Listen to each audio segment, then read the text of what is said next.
So hi, Vijayadashami రోజు start చేసిన ఛానల్కి మంచి రెస్పాన్స్ వస్తుంది. చూసిన వాళ్ళందరూ బాగుందని చెప్తున్నారు. Thank you so much. So this is my working space. ఆ వెనకాల గోడల మీద పిచ్చి గీతలు ఉన్నాయి కదా, పిచ్చి గీతలు కాదు, అవి కళాఖండాలు. మా మేనకోడలి కూతురు గీసింది. సో ఆ గోడ కొంచెం సున్నం అది కొట్టి కొంచెం ప్రిపేర్ చేద్దాం అనుకున్నా కూడా నాకు I'm so proud of those drawings, అందుకని అది అలాగే ఉంచేసాను. ఈసారి ఎప్పుడన్నా వస్తే, తన పేరు సంస్కృతి. అవును, నవ్వుతున్నారు ఏంటి, లైట్ పట్టుకుంటున్నారు, జస్ట్ అంత నవ్వుతున్నాడు. సో తన పేరు సంస్కృతి, తనకి 5 years. ఈసారి వచ్చినప్పుడు నేను పరిచయం చేస్తా. ఇప్పుడు నేను చెప్పబోయేది మెగ్నిఫిషెంట్ అబ్సెషన్ అనేటువంటి ఒక ఇంగ్లీష్ నవల కథ. ఇది నేను చదివిన మొట్టమొదటి ఇంగ్లీష్ నవల. భారతీ ఉమెన్స్ కాలేజ్లో ఇంగ్లీష్ లిటరేచర్ చదివేటప్పుడు ఆ లైబ్రరీలో అడుగుపెట్టిన మొదటి రోజు చదివినటువంటి మొదటి నవల. రాసింది డగిల్స్. ఆయన 1929లో రాశారు.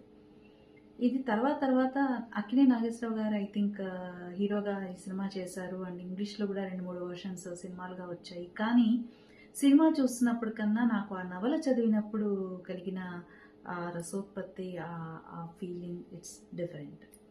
సో కథ విషయానికి వస్తే, అల్లరి చిల్లరగా తిరుగుతుంటాడు మన hero, young hero. Rich kid, spoiled brought. అతనికి బాధ్యత తెలీదు, ఎవరన్నా లెక్కలేదు, చాలా లావిష్గా ఖర్చు పెడుతూ ఉంటాడు, ఎప్పటికప్పుడు ఎక్స్పెన్సివ్ థింగ్స్ అన్ని కొంటూ ఉంటాడు.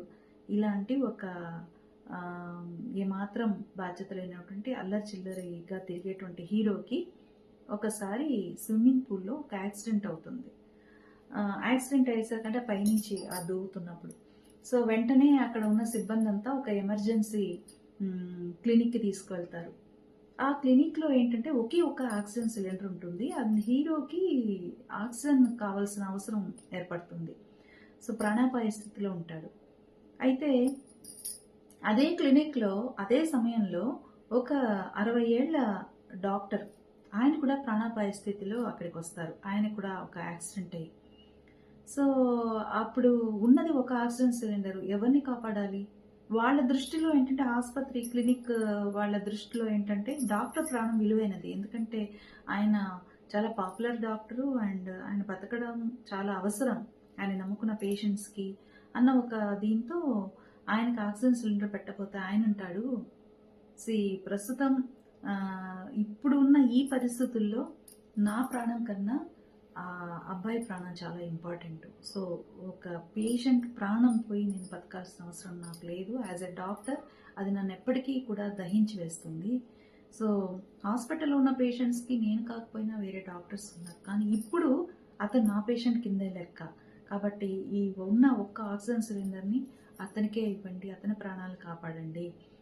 I want to die very happily for him, for his sake అని చెప్పి, అయినా కూడా వినకుండా ఆక్సిజన్ పెట్టబోతుంటేనే ఆయన ఆయన వద్దు అని చెప్పి ఆక్సిజన్ సిలిండర్ని లాగేసి, ఆ పైప్ని లాగేసి ఆయన చనిపోతారు. సో అప్పుడు ఇంకా వాళ్ళ సిబ్బంది తీసుకెళ్ళి ఆ అబ్బాయికి ఆక్సిజన్ పెడతారు, అతను బతుకుతాడు. అయితే అతను బతికి రికవర్ అవుతున్న టైంలోంచి ఆ హాస్పిటల్లో ఉన్న నర్సు కానివ్వండి, డాక్టర్స్ కానివ్వండి, అతని రిలేటివ్స్, బంధువులు, పేరెంట్స్ కూడా ఆఖరికి, నువ్వెందుకు బతికావు, నీ వల్ల ఏంటి సమాజానికి ఉపయోగం, అంత గొప్ప డాక్టర్ని చంపేసి అతను చేసిన త్యాగంతో నువ్వు బతికి నువ్వు చేస్తున్న ఉద్ధరణ ఏమిటి అన్నట్టుగా అతని మాటలు అంటము, అతని అవహేళన చేయడము, అతని పట్టించుకోకపోవడము, అవమానించడము.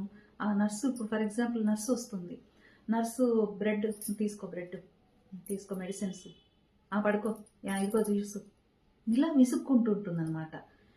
అసలు అతనికి అర్థం కాదు ఏంటి.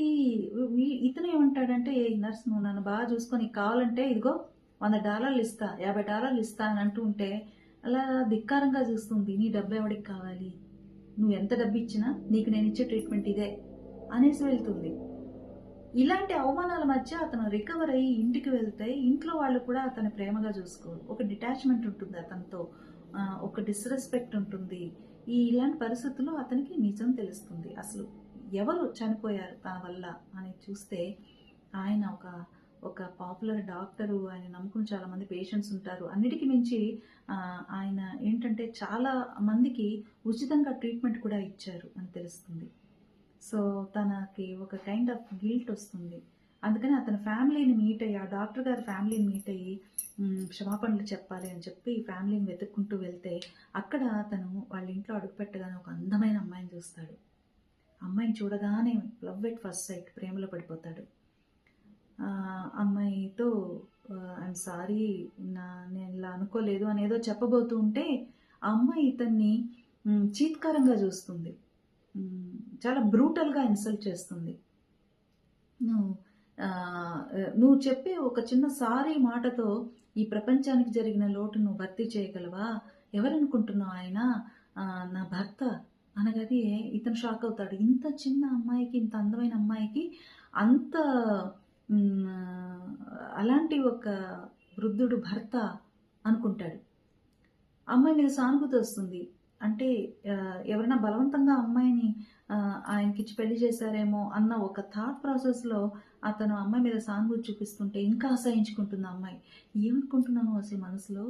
నన్ను బలవంతంగా ఎవరు ఇచ్చి ఆయనకి పెళ్లి చేయలేదు, బలవంతంగా ఎవరు చేయలేదు నా పెళ్ళి.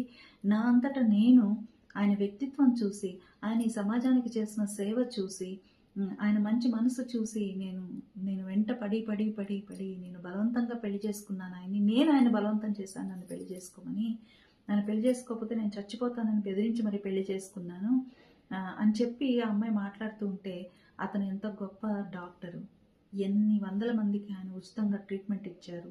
అసలు డబ్బులంటే ఆయనకి మన లెక్కలేనితనం, మనిషి ప్రాణాల ముందు డబ్బులే పాటిది అని డబ్బుల్ని తుచ్చంగా ఆయన చూసిన ఆయన ఉన్నతమైన వ్యక్తిత్వం, ఇవన్నీ అతనికి అర్థమవుతాయి. అర్థమయ్యి అలాంటి గొప్ప వ్యక్తి తన ప్రాణాన్ని త్యాగం చేసి నన్ను కాపాడితే నేను చేసిన పని ఏమిటి? అసలు నేను అందుకు అర్హుణ్ణా?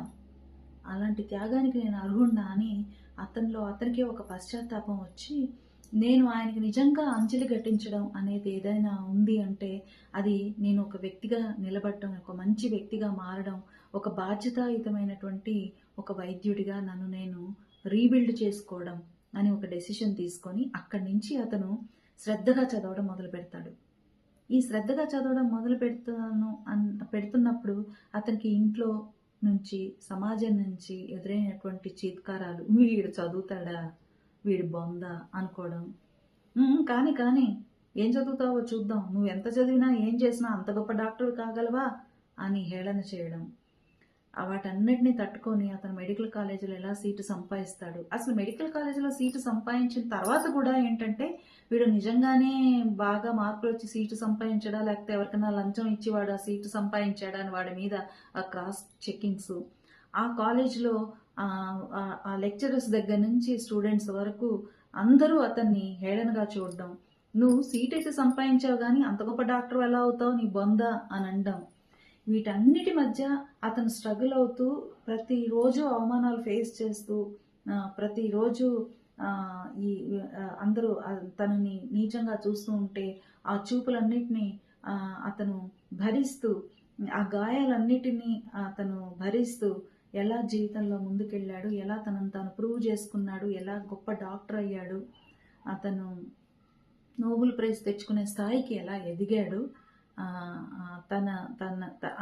ఇదే నేను ఆ నోబెల్ ప్రైజ్ తీసుకున్న రోజు నేను నా కోసం ప్రాణత్యాగం చేసినటువంటి ఆ మహోన్నతమైన వ్యక్తికి, ఆ గొప్ప వైద్యుడికి నేను ఇస్తున్న అసలు నివాళి ఇది అని చెప్పి తనకు వచ్చిన అవార్డుని ఆయనకి ఎలా అంకితం చేశాడు.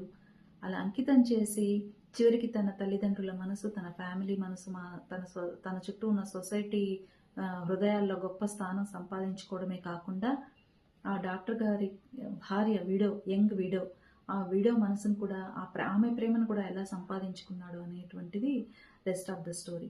నాకు ఇది ఎందుకు నచ్చిందంటే, ఒక మనిషి తప్పు చేయడం అనేది సహజం. తనకు తెలియకుండా జరిగినటువంటి ఒక ఘోర తప్పిదం అయినా కూడా అతను బాధ్యత తీసుకొని ఆ పశ్చాత్తాపంతో అతను ఎలా రగిలిపోయాడో, ఆ పశ్చాత్తాపంతో తన జీవితాన్ని తను మళ్ళీ తీర్చిదిద్దుకొని అదే తన కోసం సాక్రిఫైస్ చేసినటువంటి ఒక గొప్ప వ్యక్తికి ఇస్తున్న ఒక అసలు నివాళిగా, అదే నిజమైన నివాళిగా అని అతనెలా భావించాడు. ఆ ప్రయాణంలో అతను ఎదుర్కొన్న రకరకాల అవమానాలు, అవహేళనలు వాటన్నిటిని తట్టుకుని అక్కడే ఆగిపోకుండా, కుంగిపోకుండా, కృషించిపోకుండా, తన ప్రయత్నాన్ని కూడా మానుకోకుండా అతను తన ప్రయత్నాన్ని ఎలా కొనసాగించాడు, పట్టుదలతో ఎలా విజయాన్ని సాధించాడు అనేటువంటి ఆ జర్నీ ఏదైతే ఉందో, ఆ జర్నీ అనేది ప్రతి ఒక్కళ్ళని ఇన్స్పైర్ చేస్తుంది. అంటే ప్రతి ఒక్కళ్ళు కూడా రకరకాల పరిస్థితుల్లో ఇలాంటి ఛాలెంజింగ్ సిచ్యుయేషన్స్ ఫేస్ చేసే ఉంటారు. ఇప్పటికీ ఫేస్ చేస్తుంటారు. అలా ఫేస్ చేస్తున్నప్పుడు మనల్ని మనం ఎలా మోటివేట్ చేసుకోవాలి, మన జీవితాన్ని మనం ఎలా రీబిల్డ్ చేసుకోవాలి, ఒక ఒక శిథిలమైనటువంటి ఒక సిచ్యువేషన్ అనేటువంటిది zero, I'm zero now, I have nothing, you know I have no one to support me అన్న ఒక సిచ్యువేషన్ ప్రతి ఒక్కరికి లైఫ్లో ఏదో ఒక సిచ్యువేషన్లో వస్తుంది. ఐఎమ్ జీరో అన్న ఫీలింగ్ ఏదో ఒక సిచ్యువేషన్లో వస్తుంది. ఆ జీరో అన్న ఫీలింగ్ నుంచి జీవితాన్ని ఎలా రీబిల్డ్ చేసుకోవాలి అనేటువంటిది ఆ ఎమోషనల్ జర్నీ ఈ నవలలో చాలా బాగా రాశాడు రచయిత. ఎప్పుడైనా మీకు ఆ నవల ఆన్లైన్లో దొరికితే మీరు తీసుకొని చదవండి. It's a beautiful story. Thank you so much. ఈ కంటెంట్ మీకు నచ్చితే లైక్ చేసి, సబ్స్క్రైబ్ చేసి, షేర్ చేయండి. Thank you so much.